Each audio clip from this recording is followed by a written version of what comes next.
Welcome to a very small map for this large team game. It's between, in the red, Pata versus with cloakbots versus in the blue it is Chungus in the blue with rovers. Very flat map, so rovers should have a little bit of an advantage. And indeed, it's a very large map and prepare to be judged because this is a match that was watched by 13 other players live. Yeah, they were like using the teams are welcome map for this 1v1. So people want to play, so hurry up and finish the game. It's also between two like lower ranked players. I didn't really look at their like rank on the ladder, but they don't think that's really going to matter. Anyways, Scorcher doing a very nice job already, trading, and should be able to take down the little drone and the conjurer on the other side. Well, the glaives will be moving in soon. And oh, if this Scorcher is microed well, which honestly I don't expect, but it could, it should be able to like wreak havoc even more. And I mean, yeah, 30% wind, 0.8 wind per second per thingy, per generator. It's not too bad, honestly. But it's also not amazing. On the other hand, had you placed it up here, it would have been like a little bit better, because this is a like 0.0 to 2.5 metal energy wind turbine. Also, like, yeah, how did it get there? People probably built the wind turbine afterwards. Anyways, expansion over here with the Mason could be faster. Of course it could, and watch out with your energy because you don't have a lot of it. Enemy doesn't either, but they don't have the issue that because, well, their metal income isn't all that amazing. Little rover, little Scorcher could do some damage, but I don't think so because of the commander and double glaive. Over here, 4 glaives versus 1 Scorcher. I would assume those glaives are just going to win that. And indeed they do. That means that Scorcher get over here. Though even now heavily damaged, so should be able to clean it up. With good micro it could of course work, though right now it does not look like it. And well, 2 glaives still alive. Both players kind of contained in their base, though red is now expanding better. Eco has flipped in their favor, even though Jungles has now gotten a little bit more wind. The wind doesn't seem all that amazing on this map, I will be honest. Also, like Jungle, red, don't forget to overdrive. It's very nice. Even here, like this one isn't getting any overdrive. Not that these are, but like, oh well. Well, they are kind of getting overdrive. Like 0.7, that's a little bit, honestly. Not much, just because you don't really have a lot of energy. So get up more energy. With the possibility to overdrive in the future, would still be a very good idea. Because you're about to float metal, which you should kind of never do. There is never a situation where it's optimal to float metal, as in like access it, which you're about to do. Of course, having a little bit of float is not a big problem, but accessing is certain. Right, Ripper. Well, Ripper against Ronin should not be good, but the Ronins were just moved forwards, not even attack moved. So Ripper got close and actually shot it.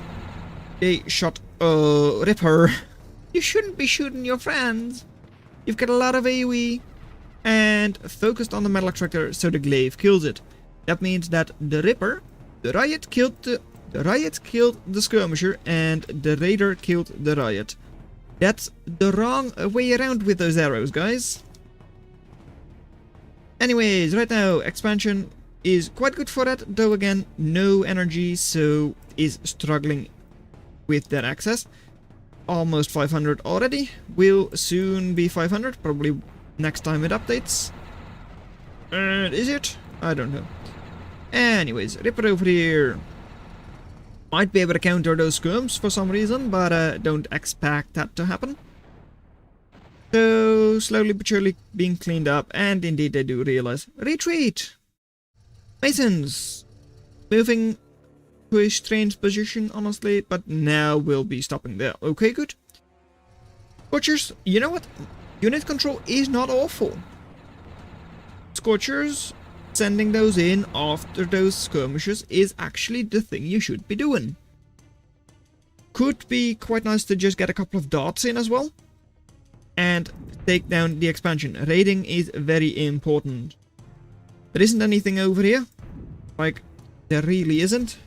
This unit is the closest, the commander, and that's still far away. So yes, the access is real, and because of that, raiding a couple of metal extractors in this case wouldn't do all that much, just because they can't use the metal anyways. But still, would be great to just raid it anyways. Just have them build it again. Make them lose some cash. Some metal, it would be very nice. Knights on the field, and you know what? Especially at lower levels, knights are very strong. You don't have to think all that much about them, just click forwards and they go there and they kill things. Stunning with them as well, very nice. And, well, 1v3 it's not going to work, but anyways, HQ doing very things. Pathing is meh in Spring Engine. Yeah. Sure, but at that stage, well, they were actually ahead, so I don't think it was a big deal. They kinda lost the lead. Scythes are very nice, being able to sneak in there. So don't sit them in the open like this. Actually sneak them in here and kill the economy. Would be very nice.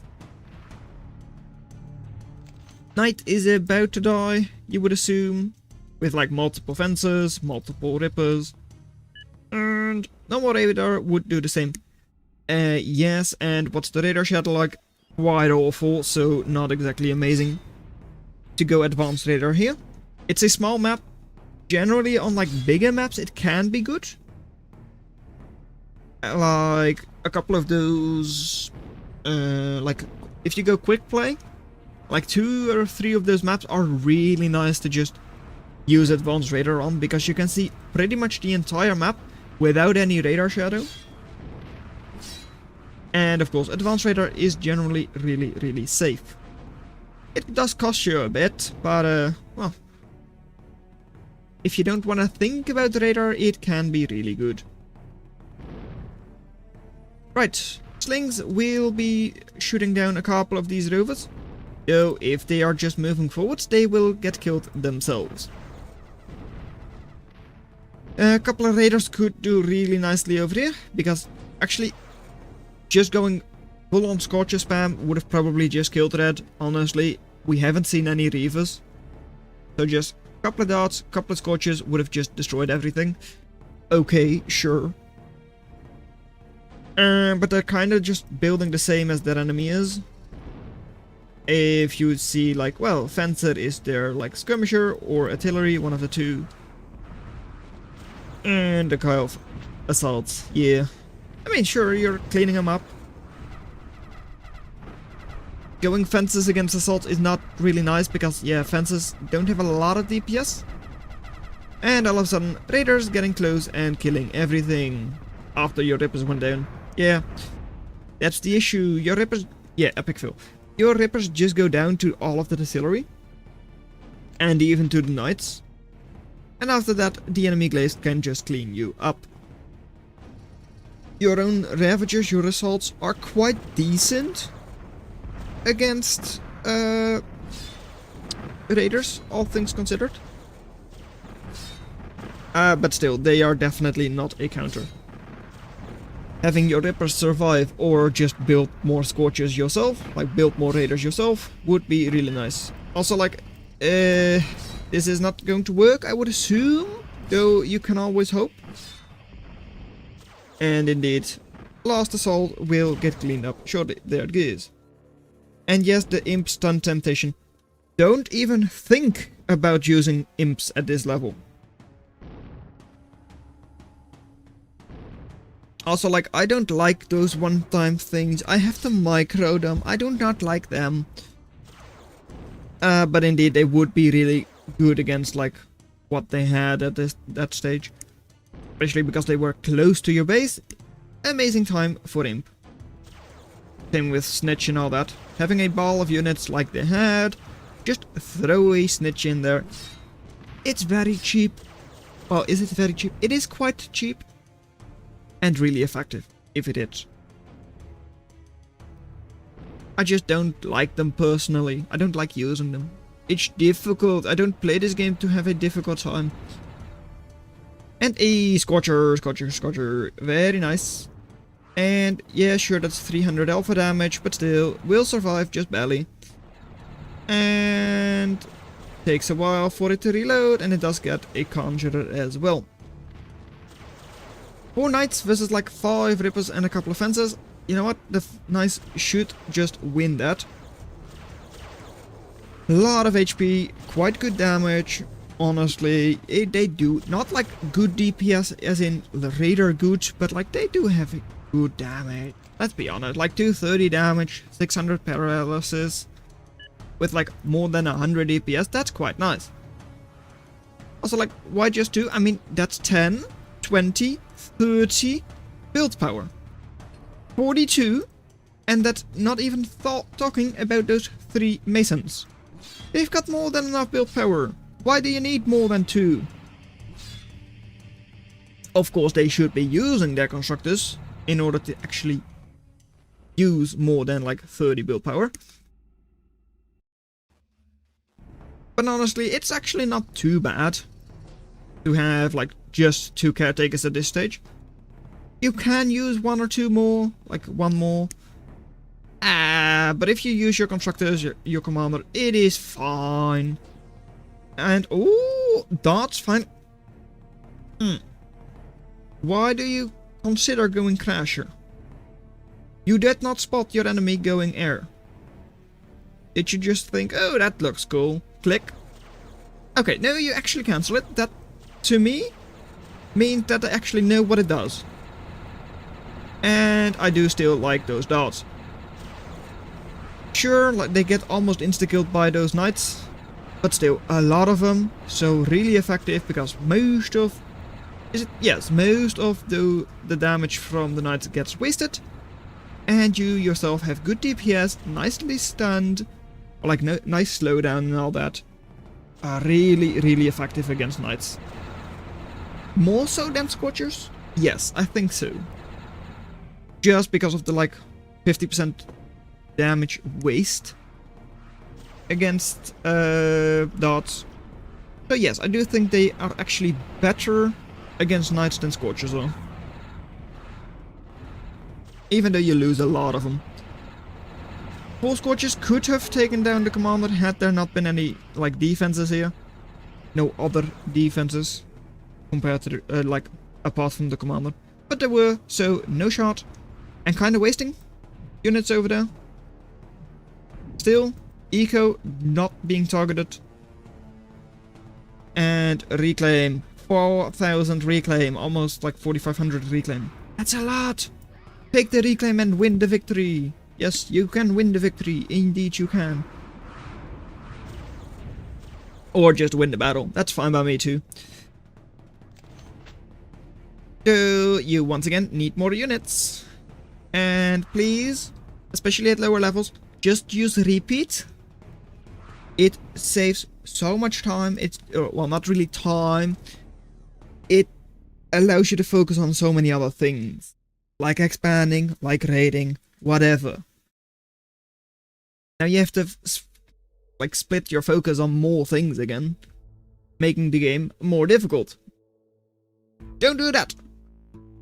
Just make the game play itself. That's the easiest.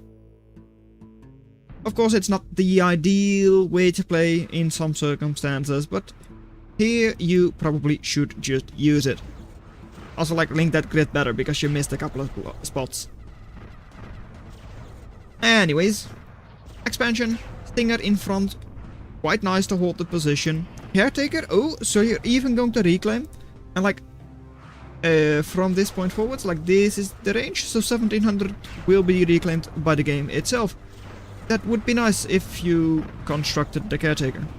You probably just said select units and then it selects your commander as well. If you say like that, no it doesn't, but that setting isn't turned on by default, I believe. Selection rank. So I understand why you probably had it selected when you selected your units. Oh well. Anyways, still pushing forwards, keeping red in their base. Really nice. Having a little bit of a pincer attack like from this side as well. Like having a two-prong attack would be very nice. You can kill all of this, having them split up their forces. And then you of course don't have to run into the defenses here. So yes, would be a good idea. But oh well. Lol about what? Okay, mark has been hit. Okay, are you talking about this 4K? Yes, because both players are accessing a slight amount, which will only increase once these caretakers start reclaiming. Though, actually, they've got like 4 caretakers now, and the factory itself, so that's 50 build power technically. Though it's only like 45 effective, I would say. 45, 48. Just because you have to like get the plate cleaned out before you can build a new unit. So with the cheap units they're producing, it can't really use the full 50 build power all the time. There is some downtime. But I mean, that doesn't really matter, let's be honest. And again, yes indeed, reclaiming with those caretakers, really, really nice. Even though yes, it's something the game does itself, but that's a nice thing. Be lazy, let the game do it. And will we have a raid on the eco here? Of course, low level, so it's all over here or it's all over there. But that's fine. It's fine, it's fine. And finally, indeed finally. No, no, no. Go there. This is not allowed. Don't go through there. Please, yes, good. No, like sure, taking down this is very nice. You should have just pushed through there still though. Because now you're giving your enemy time to respawn, which they won't, okay, sure, but still, you shouldn't have given them that time anyways. And this is GG. It's just a question of, is red actually going to be surrendering? I wonder if it's possible to have excess metal spawn on the battlefield, huh? You just mean like, if someone accesses, have it get on the... yeah, turn into Rex. That doesn't make sense. Unless you mean like it just literally piles up around your metal extractors. Yeah, that's what I mean, spilling out of maxes. I don't think it's a good idea. Of course, giving that metal then to your enemy, it could be a good way to actually tell people, use your metal, though I suspect that's just going to lead to a lot of storage spamming. And there it is. GG. Chungus wins. So, well done that you made it this far into the video. Consider watching the video in your lower left. But that's all I'm going to have for you today, and I'll see you in another video. Bye. Indeed, a lot of access, but what's most important, Stardust, 632% cost made. That means you should have gone around.